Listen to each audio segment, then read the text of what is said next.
ഇപ്പം നമ്മൾക്കൊരു ആവശ്യം വരികയാണെന്നുണ്ടെങ്കിൽ നമ്മൾ പെട്ടെന്ന് മുഖ്യമന്ത്രിയാണോ ഫോൺ എടുത്ത് വിളിക്കുന്നത്? അല്ല, നമ്മൾ അവിടെ ഉള്ള അയ്യോ ചേട്ടാ അതെ. എന്ന് പറഞ്ഞിട്ട് നമ്മുടെ ഇവിടെ അടുത്ത് നമുക്ക് പരിചയമുള്ള ഒരാളെ ആയിരിക്കും വിളിക്കുന്നത്. ഇങ്ങനെ ഒരു പ്രശ്നമുണ്ട്, അല്ലെങ്കിൽ ഇന്ന ഇതാണ്, ഹെൽപ്പ് വേണം എന്നൊക്കെ പറഞ്ഞു. അപ്പം അവർക്ക് ഓരോ സ്ഥലത്തിൻ്റെ മുക്കും മൂലയും അറിയായിരിക്കും. രാവും പകലും ഊണും ഉറക്കവും ഉപേക്ഷിച്ച് ഇതിൻ്റെ പുറകെ നടക്കുന്നവരുണ്ടായിരിക്കും.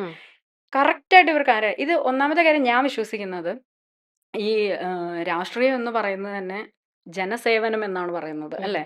ഒരു സർവീസാണ്.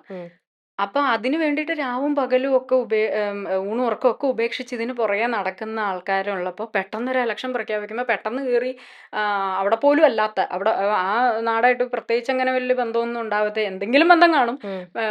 അല്ലാതെ ഇവരുടെ പോലെ അത്ര ബന്ധമില്ലാത്ത ഒരാൾ പെട്ടെന്ന് അവിടെ കയറി നിൽക്കുമ്പോൾ അത് നിൽക്കാൻ യാതൊരു ക്വാളിറ്റി ഇല്ലാത്ത ആൾക്കാരെ പിടിച്ച് അവിടെ നിർത്തുമ്പോൾ അത് ശരിയായില്ല എന്നാണ് ഞാൻ പറഞ്ഞത്. അത് ശരിയല്ലേ? അപ്പോൾ ഈ തല്ലുകൊണ്ടവരൊക്കെ എന്തായി?